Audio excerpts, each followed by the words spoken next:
करते रहे कोई। बीजेपी एक खत्म हो गया। और आइए,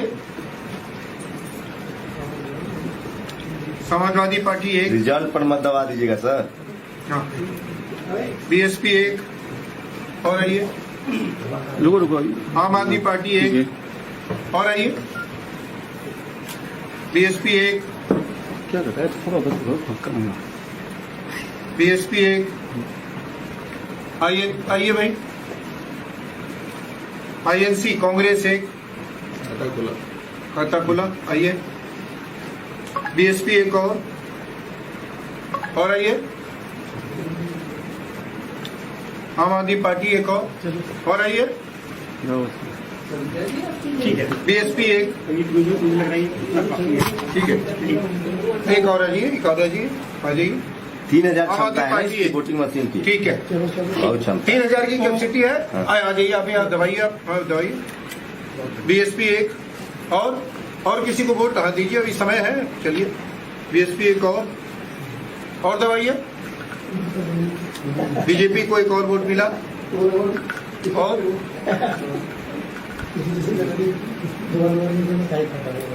बीएसपी को एक और वोट मिला, ठीक है सर, ठीक है सर, इनके साइड लगा दे, रोड मंडी करते हैं बार-बार। समाजवादी पार्टी को एक और मिला, ठीक है, मजाक मत। टाइम अब ओवर हो गया वोटिंग का, जी। टाइम ओवर हो गया वोटिंग का, और अभी देखिए कितना वोट पड़ा है, दे दीजिए। एक बार एक कम करते हैं, अब हमारी वोटिंग बिल्कुल फिनिश हो गई है। अब हम इस मशीन को पहले तो ये काउंट करके बता दीजिए कि हाँ, इसको काउंट वो भी तो कर रखा हुआ है सर, लेकिन मशीन तो काउंट करता नहीं ना उस समय, तो मशीन चला जाता मशीन है। तो काउंट, मशीन उस टाइम में काउंट नहीं, लेकिन हम लोग अभी काउंट करके रख ले, अपने उसमें कर लें, नहीं, एक काम पेपर करते हैं, पहले हम मशीन को ऑफ करके रख देते हैं। ठीक है, ठीक है, यानी वोटिंग हो गई। हाँ, अब वोटिंग हम मशीन लोग- जा रहा है उसमें रूम में, हाँ, स्ट्रांग अब रूम में। मशीन को हम लोग ऑफ कर रहे हैं। देखिए मशीन को मैं यहाँ से ऑफ कर रहा हूँ।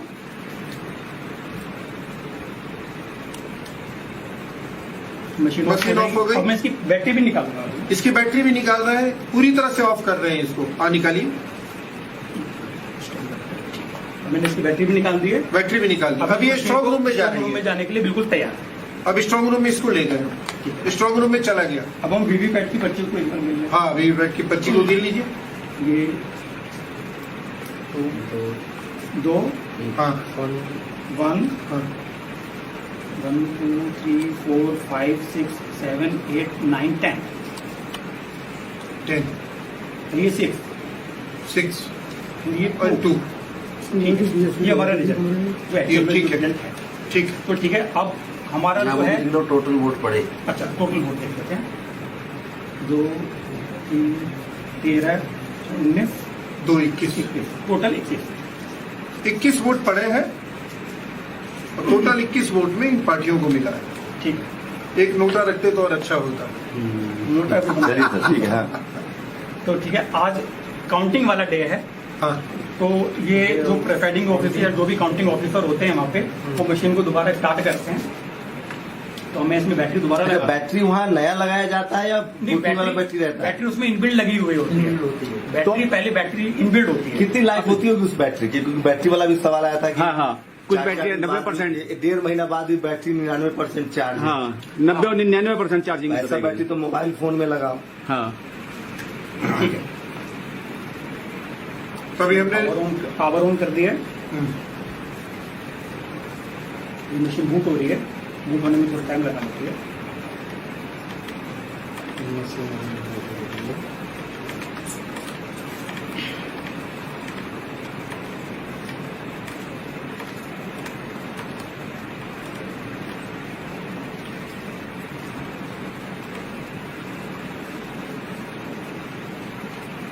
ठीक है, मशीन स्टार्ट हो चुकी है।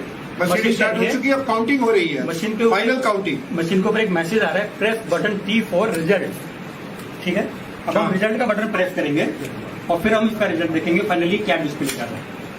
रिजल्ट का बटन प्रेस करो। हाँ, रिजल्ट का देखिए, अब रिजल्ट का बटन दबा रहे हैं ये। अभी काउंटिंग हो गई फाइनल एक तरह से, अब ये दबा रहे हैं रिजल्ट का बटन। हाँ जी, अब आप वोटिंग देखिए क्या है, इसमें क्या रिजल्ट शो हो रहा है। आप देखिए, देखिए इसमें क्या आ रहा है। BJP 10, BJP 10, Congress 1, Congress 1, BSP 2, आप 6, एसपी 2। उलट गया ना, बीजेपी बीएसपी का उलट गया। यानी कि बीएसपी के जो सारे वोट हैं उस वोट में कितने वोट 8 वोट यहाँ शिफ्ट हो गए। ईवीएम जब दोबारा चालू हुआ, रिजल्ट के लिए खोला गया इसको, तो ये बीएसपी एक बार आप ईवीएम को सब कैमरे मोबाइल के पास लेके दिखा दीजिए। बीएसपी को 10 वोट मिले थे, हाँ, ईवीएम को दिखाइए। आ गए, और बीजेपी को जो 2 वोट मिले थे हाँ, वो दिखा रहे हैं, ईवीएम दिखा रहे हैं हम लोग। ये देखिए, जब ईवीएम खुला है तो वीवीपैट में एक सेकंड सर, इधर सामने और का क्लोज लाइए और क्लोज। ये देखिए, जब वोटिंग हुई थी वीवीपैट का पहले रिजल्ट दिखा दे रहे हैं। वीवीपैट का रिजल्ट है बीजेपी 2, आईएनसी 1, बीएसपी 10, आप 6, सपा 2। और जब ईवीएम खुला है, यही ईवीएम बीजेपी तो 10 बीजेपी को चला गया है, एक कांग्रेस, एक हाथ रही ना सर थोड़ा, हाँ, एक कांग्रेस को 1 गया है, बीएसपी को 2, आपको 6 और समाजवादी पार्टी को 2। समाजवादी पार्टी और आप वाला ठीक है। हाँ, ज्यादा जो वोट गया है वो चला गया एक बीजेपी जो के पास। इसका मतलब ये हुआ कि जो विनिंग पार्टी है उसका वोट स्वैप हो गया, वो बीजेपी के पक्ष में शिफ्ट कर गया, यानी कि स्वैप कर गया। अब बताएंगे जो डेमो दे रहे हैं कि ये चला गया, ठीक है सर, ये हो गया। अब बताएंगे जो डेमो दे रहे हैं कि ये कैसे हुआ। हाँ जी सीरियल में जी। अब ये बताइए, ये चमत्कार हुआ कैसे? बताते हैं सर। एक्चुअली जैसे जैसे टेक्नोलॉजी एडवांस हो रही है और वैसे वैसे टेक्नोलॉजी का दुरुपयोग होने के चांसेस भी बढ़ रहे हैं। अगर टेक्नोलॉजी एक अच्छी चीज के लिए बनी है तो उसका दुरुपयोग इतनी बुरी तरीके से हो सकता है कि वो डिस्ट्रक्टिव हो सकता है। जैसे फॉर एग्जांपल अगर हम परमाणु ऊर्जा का देखें, अगर हम परमाणु ऊर्जा को यूज करें तो उसका एटम बम भी बन सकता है और उसका पावर न्यूक्लियर रिएक्टर भी बन सकता है। तो जैसे जैसे टेक्नोलॉजी एडवांस होती जा रही है वैसे वैसे इस टेक्नोलॉजी के अंदर तो फ्रॉड के जो चांसेस हैं वो इतने ज्यादा सीवियर और इतने ज्यादा खतरनाक है कि आम आदमी उसको नहीं पहचान पाएगा किसी भी कंडीशन में। इलेक्शन कमीशन जो कहता है कि उनकी जो मशीन है कि वो मशीन हैक नहीं हो सकती, कहने मात्र से ये चीज प्रूव नहीं हो सकती है कि अगर कोई व्यक्ति कोई व्यक्ति विशेष या कोई संगठन को ये बोल सकता है कि इलेक्ट्रॉनिक की जो चीज है वो बायस तरीके से काम नहीं कर सकती, ये बात कथन बिल्कुल सत्य नहीं है। अगर हम इलेक्ट्रॉनिक्स और टेक्नोलॉजी करते हैं वो बात वो बिल्कुल अवैज्ञानिक है, क्योंकि जो इलेक्ट्रॉनिक्स का जो डिवाइस होता है उसके अंदर जो कंपोनेंट्स होते हैं हम उसको किसी भी तरीके से सॉफ्टवेयर के थ्रू या फिर हार्ड कोड करके हम उसको किसी भी तरीके से अपने मन मर्जी के अकॉर्डिंग उस पर काम करा सकते हैं। वही काम मैंने छोटी सी मशीन के अंदर किया। एक्चुअली मैं वैज्ञानिक हूँ, मेरे को इलेक्शन वगैरह से कोई लेना देना नहीं है, लेकिन जब इलेक्शन के अंदर जब टेक्नोलॉजी घुस गई है तो हम लोगों के भी कान खड़े हो गए कि भाई जब इलेक्शन में टेक्नोलॉजी घुस गई है और टेक्नोलॉजी का इस तरीके से दुरुपयोग हो सकता है, मैं ये नहीं कह रहा हूं कि दुरुपयोग हुआ है, लेकिन दुरुपयोग होने के पूरे चांसेस होते हैं। इलेक्शन कमीशन कहता है कि जो उनकी वोटिंग मशीन है उसके अंदर आरटीसी होता है। आरटीसी का मतलब होता है रियल टाइम क्लॉक। जो रियल टाइम क्लॉक होता है वो मशीन के अंदर एक क्लॉक चलती रहती है, जो आपके मोबाइल फोन में जो टाइम आता है वो बिल्कुल सेम टाइम हमारे इस वोटिंग मशीन के अंदर भी चलता रहता है।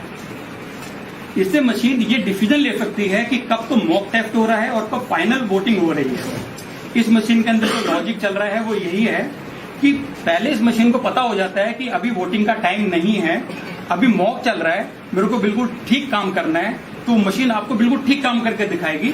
अगर आप इसके ऊपर 10 मॉक करा दीजिए, 50 मॉक करा दीजिए, वो बिल्कुल ठीक आपको रिजल्ट दिखाएगी। और जैसा हम बटन दबा रहे थे तो वोटर को दिख रहा था कि उसका वोट बिल्कुल सही दिशा पे जा रहा है, क्योंकि हम जिस पार्टी का बटन दबा रहे थे वही पार्टी का इसमें वोटिंग जो डिस्प्ले दिख रहा था वो दिख रहा था।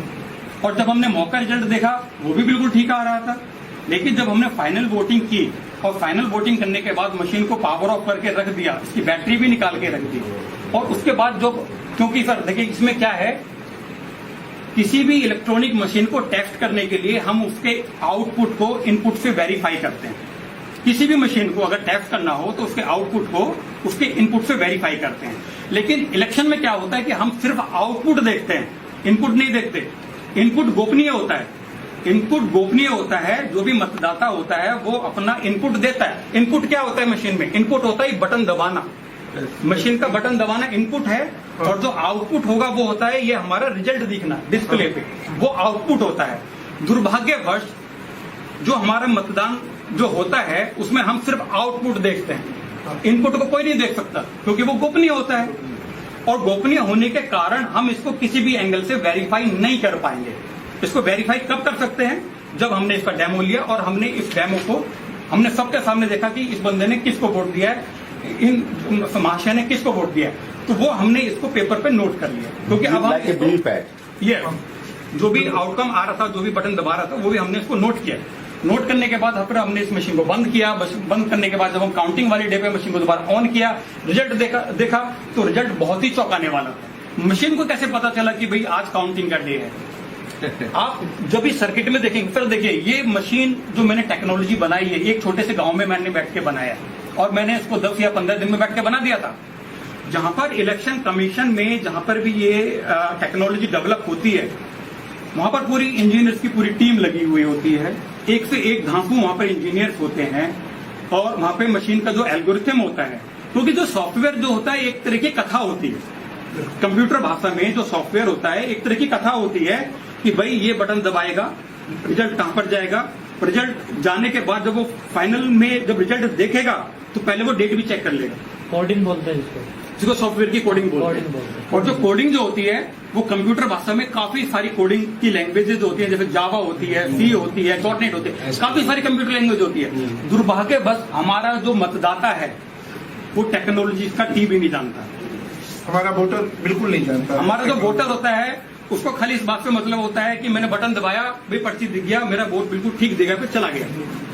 लेकिन फाइनली वो वोट कहां पर जाके स्टोर होता है मेमोरी के अंदर, उसको वो कोई नहीं देख सकता। और दूसरी बड़ी बात, ये जो इलेक्ट्रिक वोटिंग मशीन होती है, जो इसका डेटा होता है वो डिजिटल डेटा होता है, आप उसको वेरीफाई काउंट नहीं कर सकते हो, that is not a physical object. लेकिन जो बैलेट पेपर होता है that is a physical object, you can count that paper so many times and the result will be same. अगर आपने उस मत पेटी को 1000 बार भी आप उसके पर्चियों को गिनोगे तो 1000 बार भी अगर उसमें 800 वोट डला हुआ है तो उसमें 800 ही शो करेगा। लेकिन जो ये इलेक्ट्रॉनिक जो सिस्टम है, इसका जो डेटा होता है वो बाइनरी फॉर्म में होता है। आम आदमी तो बात छोड़ो, उसमें जो इंजीनियर होता है वो भी नहीं गिन पाएगा, क्योंकि जो डेटा होता है वो बाइनरी फॉर्म में होता है। बाइनरी फॉर्म में खाली उसको कंप्यूटर ही रीड कर सकता है, आम आदमी या इंजीनियर भी उसको रीड नहीं कर पाएगा। ठीक है। दूसरी बात, अब मैंने आपको बताया था कि ये जो इलेक्ट्रॉनिक्स जो सर्किट है इसमें आरटीसी मॉड्यूल होता है जो सबसे खतरनाक है। वही बताता है कि कौन सा है वो, कौन सा? देखिए ये मशीन में एक छोटी सी चिप लगी हुई है, हाँ। इसके अंदर क्लॉक चलती रहती है, हाँ। और इसके अंदर खुद इनबिल्ट इसकी खुद की बैटरी होती है। अच्छा, अगर मैं इस बैटरी को निकाल भी देता हूं तो आप इसमें देखिए एक छोटा सा सेल लगा हुआ है, छोटा सा सेल लगा हुआ है। ये जो आरटीसी मॉड्यूल होता है ये सभी डेस्कटॉप में होता है, सभी जितने भी इलेक्ट्रॉनिक डिवाइस जो तारीख पे रियल टाइम में काम करते हैं उसका सभी पे लगा हुआ होता है। तो बस ये छोटा सा लॉजिक वाला मैंने जो बनाया ये प्रूव करने के लिए कि भाई जो इलेक्ट्रॉनिक्स है, ये जो सॉफ्टवेयर का जो ये भी एक तरह का इलेक्ट्रॉनिक्स का यंत्र है, हम इसको जैसे प्रोग्राम कर देंगे ये वैसे काम करेगा। यानी कि आपके ऊपर डिपेंड करता है कि आप कैसा रिजल्ट चाहते हैं, Yes. वैसा इसको बना सकते हैं। बड़ी आसानी से बना सकते है मतलब जैसा हम रिजल्ट चाहेंगे वैसा इसको बना सकते हैं। हैं। हम ये भी चाह सकते हैं कि भाई मुझको उस वाले इलाके से हारना है, हाँ, वो भी बना सकते हैं। वो भी बना सकते हैं। हाँ, वाह। नंबर 2 यानी जीतने का भी बना सकते हो, हारने का भी बना नंबर सकते 2 हो। कौन आएगा? नंबर वो भी बना सकते हैं। और नंबर 1 मेरे इसको पास आना है, नंबर नंबर 2 2 इसको आना है। बल्कि अगर मैं इसके एडवांस लेवल में जाऊं तो मैं 100 मीटर दूर बैठ के अपने मोबाइल पे ये देख सकता हूं रियल टाइम में कि एक पार्टी को कितने वोट डल रहे हैं।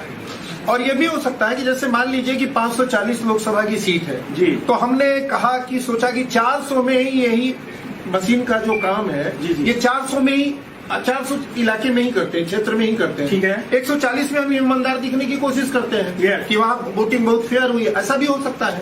सर देखिए सर, ये पॉलिटिकल क्वेश्चन है, इस पे मैं कोई कमेंट नहीं करूंगा। मैं सिर्फ I will only answer on the technical question. हाँ हाँ, आप टेक्निकली कुछ भी पूछिए, वो नहीं, रणनीति क्या मतलब होती ये- है। सर ये जो ईवीएम आपने बनाई है, जो ईवीएम से मतदान होता है, इसमें सेम सिमिलर रहेगी? नहीं, ये अभी आपने इसमें बीजेपी को जिता रखा है, जो आपने ईवी बना रखा एक्चुअली है। क्या है कि अभी मैं किसी भी पार्टी को इसमें जिता सकते हैं, जरूरी नहीं बीजेपी को ही। अभी यहाँ पे काफी लोगों ने बोला कि सर बीजेपी जीती है तो हम बीजेपी को ही जीतना पसंद करेंगे, इसलिए इसमें जो कोडिंग हुई है वो बीजेपी के लिए कर अब दी है। कितना देर में कोडिंग बदल के आप बीएसपी को जिता देंगे इस ईवीएम? 5 मिनट में 5 मिनट अभी करेंगे, जीत जाएगी एक ही बीएसपी। सवाल है कि ये जो मशीन है 5 मिनट में बीजेपी के बाद बीएसपी को जीता। इनके पास लाखों मशीन है जी जी तो ये मैन्युफैक्चर करते समय ये एडजस्ट करते हैं।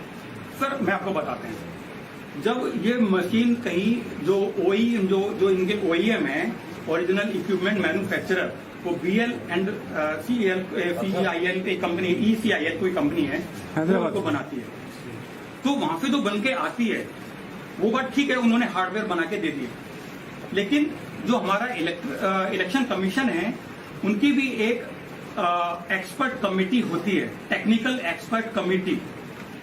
जो हमारा इलेक्शन कमीशन है उसके पास भी एक टेक्निकल एक्सपर्ट कमेटी होती है, और जो हमारा जो OEM दूसरी मशीन बन के आ रही है वो उनके ही गाइडेंस में काम करके उसका सॉफ्टवेयर डेवलप करते हैं। जी, जो बेल है या फिर जो ECIL है उनको इस बात से कोई मतलब नहीं है कि ये कौन से मतदाता क्षेत्र में जा रही है। मैन्युफैक्चर करना भेज दिया, बस उन्होंने मैन्युफैक्चर किया, हार्डवेयर रेडी किया, स्टडी में आया। ये हार्डवेयर सॉफ्टवेयर किसके देखरेख में डेवलप होता है? चुनाव आयोग।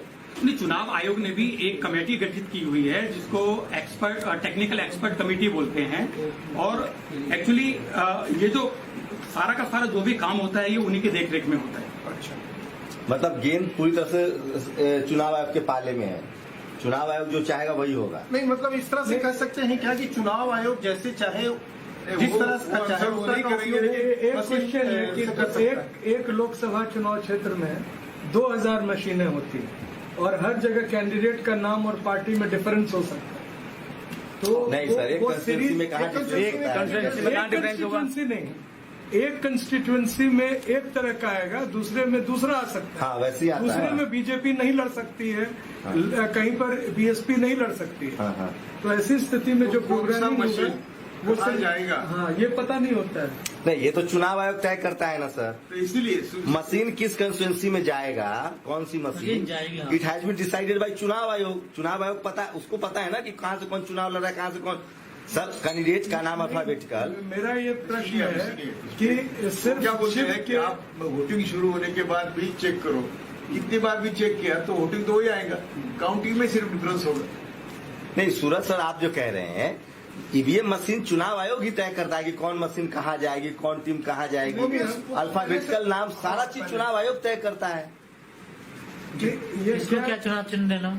हाँ, चुनाव चिन्ह तय करता है, अल्फाबेटिकल नाम तय कर। जैसे आपका नाम अजय सिंह है और आप निर्दलीय हैं, तो आजकल क्या कर दिया है कि पॉलिटिकल पार्टी के ऊपर रखते हैं, अल्फाबेटिकल नहीं भी आ रहा है तो भी जो पॉलिटिकल पार्टी है उसको, इंडिपेंडेंट को फिर नीचे रखते हैं।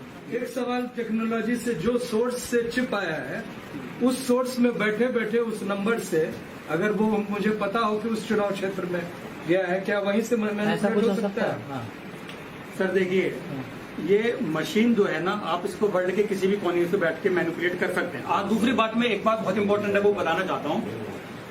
सभी लोग बोलते हैं कि मशीन हैक हो रही है, हम लोग बोले सभी लोग बोलते हैं कि मशीन हैक हो रही है, मशीन हैक हो सकती है। ये जो हैकिंग जो वर्ड है, दैट इज ये जो वर्ड जो हैकिंग है ये एप्रोप्रिएट नहीं है यहाँ पे, क्योंकि hacking is the term where electronic device can be operated remotely without with the help of another machine. That is called hacking. ये हैकिंग नहीं है, सिस्टम में ये सिस्टम के अंदर ही प्रॉब्लम है। एग्जैक्टली, ये बहुत हमने इम्पोर्टेंट बात जो ये बहुत इंपॉर्टेंट बात है, लोग हैकिंग, देखो लोगों को गुमराह किया जा रहा है क्योंकि लोगों को टेक्निकल नॉलेज नहीं है। चिप में इनबिल्ट है, चिप के अंदर ही इनबिल्ट है।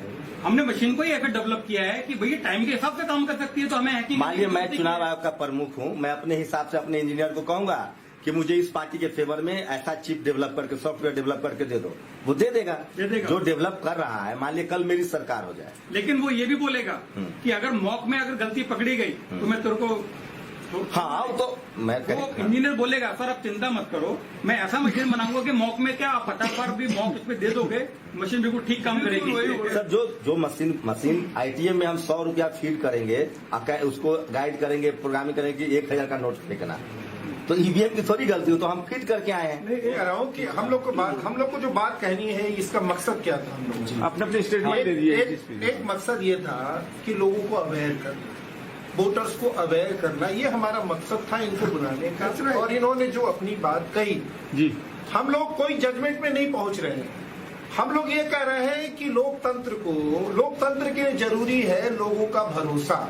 भरोसे के बिना लोकतंत्र नहीं चल सकता। टेक्नोलॉजी आती है जाती है, बैलेट पेपर नहीं था तब भी लोकतंत्र था। मेरा ये कहना है कि भरोसा सबसे इम्पोर्टेंट है।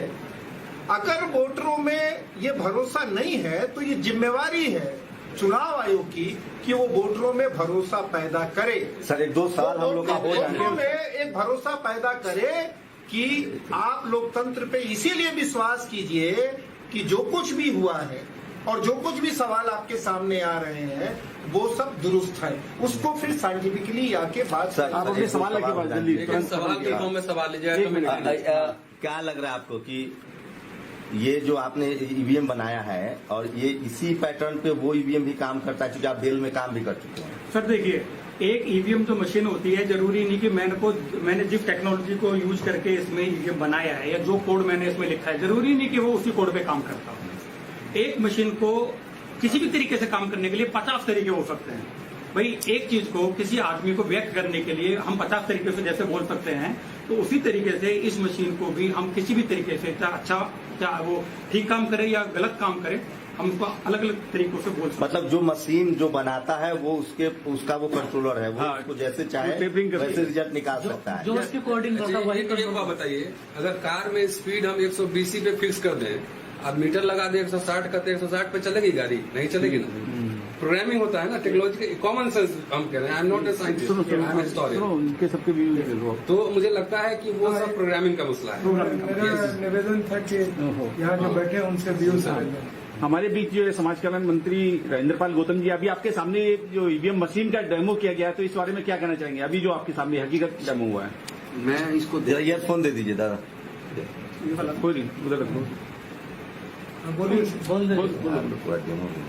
मैं सच में इससे बहुत ज्यादा चिंतित हूँ।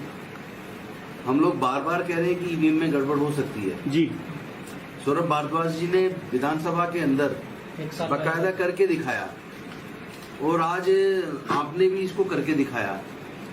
मैं ये कहना चाहता हूँ कि एक आम व्यक्ति को प्रजातंत्र में कम से कम ये भरोसा देने की जिम्मेदारी इलेक्शन कमीशन ऑफ इंडिया की है कि उसको ये भरोसा होना चाहिए वो जिस भी पार्टी को वोट देना चाहता है उसका वोट उसी पार्टी को जा रहा है।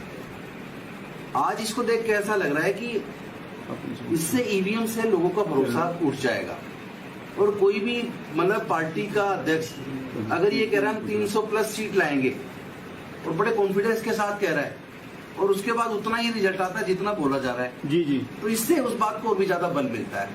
और तीसरा बल इसलिए भी मिलता है, जब भी चुनाव होते आए हैं, रिजल्ट आने के बाद देश में एक अजीब खुशी का माहौल होता है। इस बार पहली बार ऐसा हुआ है कि देश में रिजल्ट आने के बाद मातम सा देखने को मिल रहा है। लोगों के चेहरे पे कोई खुशी नहीं है और तो और जिस पार्टी ने चुनाव जीता है उस पार्टी के चेहरे पे भी वो खुशी नजर नहीं आ रही है। तो इससे संदेह पैदा हो रहा है। हम माननीय इलेक्शन कमीशन ऑफ इंडिया से निवेदन करना चाहते हैं कि आप जनता का भरोसा वापस लाइए। जनता का भरोसा इससे उठ रहा है ईवीएम से। आप बैलेट पेपर वापस लाइए और आगे के भविष्य के चुनाव बैलेट पेपर से कराइए, क्योंकि जो भारत से कई गुना ज्यादा डेवलप्ड कंट्रीज हैं जिन्होंने इस तरह की मशीनों को बनाया है, वो भी इन ईवीएम पे भरोसा नहीं करते। उन्होंने अपनी ईवीएम को हटा के बैलेट पेपर को वहां पे वापस लेके आए हैं। और यहाँ तक कि जर्मनी में तो केवल 2 वोटर कोड गए और 2 वोटर को भी भरोसा वापस देने के लिए उन्होंने बैलेट पेपर वहां कंपलसरी कर दिया और ईवीएम को हटा दिया। लेकिन मंत्री जी 8 तारीख को हम लोग एक सांकेतिक कैंडल मार्च निकाल रहे हैं दिल्ली यूनिवर्सिटी के अंदर शाम को लगभग 6 बजे। और बाकी पूरे देश में हमने सबसे आह्वान किया है कि सब लोग अपने अपने बैनर तले अपने बैनर के माध्यम से इसी तरह कैंडल मार्च निकालें, ताकि कम से कम एक आवाज बुलंद हो और इलेक्शन कमीशन के कानून तक ये बात पहुंचे कि देश में जनता प्रजातंत्र के अंदर आज ईवीएम पे भरोसा नहीं कर रही है और उन्हें ये विश्वास नहीं हो रहा है कि वो जहाँ वोट देना चाहते हैं वहाँ वोट जा रहा है। इसलिए ये आपकी जिम्मेदारी है, आप उनके विश्वास को वापस लौटाइए और उसको बैलेट पेपर से भविष्य के सारे चुनाव करवाइए। जस्टिस पाटिल साहब, आप क्या कहना चाहेंगे इस बारे में? 2010 में ये तो सर अभी करंट अफेयर्स की बात करें, अभी आपके सामने यही बोल रहा हूँ कि ये मशीन मैनेज होता है, इसकी खोज 2010 से मोदी कर रहे हैं। उन्होंने अनुपम सराफ और नलपत उनको एडवाइजर करके बुलाया था और उन्होंने खुद लिखा है कि हम गए, हमने बताया जैसा आपने अभी बताया वैसा उन्होंने बताया। वो तो सारा मुझे मेरे सामने आपका आधार कार्ड भी बदल सकता है, बदल देता है हमको पुणे में। वो गए थे, उन्होंने सलाह लिया, यानी मालूम हुआ कि पानी मैनेज होता है। उसके बाद सुब्रमण्यम स्वामी बोलता है 2014 में कि मशीन तो मैनेज हुआ है, लेकिन वो मोदी की वेव थी, उस मशीन से टिकट आई है। इसलिए सुब्रमण्यम स्वामी और मैं खुद भी पिटिशनर था सुप्रीम कोर्ट में, मैंने भी पिटिशन किया था सुप्रीम कोर्ट। सुब्रमण्यम स्वामी का अलग था, मेरा अलग था, और तब सुप्रीम कोर्ट ने खुद ऑब्जर्व किया है कि ये पिटिशन, ये मशीन रिलायबल नहीं है, and therefore it should be verified. वो जो वोट करता है उसको मालूम होना चाहिए कि हम किसको वोट दिया, इसलिए वो वीवीपीएटी की तरतूद करने को सुप्रीम कोर्ट ने ऑर्डर दिया था। इलेक्शन कमीशन ने खुद प्राइम मिनिस्टर को लिखने के बावजूद भी इसके लिए पैसे नहीं मिले। बाद में जब मिले तो अभी आप देख रहे हैं कि नाम भी आता है तो भी वोट दूसरे को जाता है। और ये मध्य प्रदेश के एक कलेक्टर ने दिखाया था टीवी पर कि देखो वीवीपैट भी है, वीवीपैट बटन दबाया, वीवीपैट आ गया, वो दूसरे का आता है। ये नहीं, दूसरे वीवीपैट अपने हाथ में है, उसका बीजेपी को वोट गया, लेकिन जाता है दूसरे को। ये दिखाया उधर मध्य प्रदेश में भी। तो इसका मतलब ऐसा है। दूसरी बात, तीसरी बात, कि दुनिया में कोई भी ऐसा नहीं कहता कि ईवीएम डिपेंडेबल है। 191 कंट्रीज में सिर्फ 18 कंट्रीज ने ईवीएम को एक्सेप्ट किया है। जिन्होंने मैन्युफैक्चर किया उन्होंने भी नहीं कभी इसका इस्तेमाल किया। तो इसका मतलब क्या है कि मशीन मैनेज होता है। और हम थोड़े आगे जाके कहते हैं कि मैं जस्टिस कृष्णायर और जस्टिस सावंत का शिष्य हूं। उन्होंने वहां जाके इन्वेस्टिगेशन किया था। 5 साल में जितना मोदी ने झूठ किया है, 10 साल में वहां और 5 साल में यहाँ, तो ये मशीन जब मैनेज होता है तो मोदी शाह जैसे आदमी मशीन की पूजा करेंगे या मैनेज करेंगे? तो मैनेज तो किया है। इसीलिए हम कहते हैं कि ये इलेक्शन नहीं है, ये फक्त ईवीएम सरकार है, ये चुनी हुई सरकार नहीं है। आपका क्या आंदोलन है?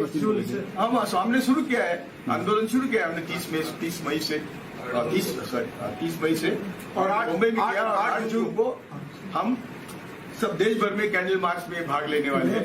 और कल भी मैं ईवीएम के खिलाफ में हरियाणा में जा रहा हूँ। हरियाणा में हमने मीटिंग रखी है कल। मैं देश भर में मीटिंग ले रहा हूँ।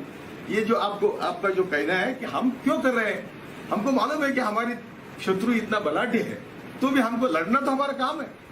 जब मैंने मोदी चुन के आया तो मैंने लिखा है मेरे फेसबुक पर कि मेरे जैसे संघर्ष करने वाले को ये काम करने की संधि है। हमारा संघर्ष में जीवन है, इसलिए हम काम करते हैं, ना हमको किसी को दिखाना है। तो ये मैंने अमित शाह होम मिनिस्टर होने के बाद भी मैंने लिखा है कि यदि मैं मरा तो होम मिनिस्टर ने मारा। इसका कंक्लूजन एक ही हो सकता है, क्योंकि उन्होंने गुजरात में ऐसे लोग मारे हैं।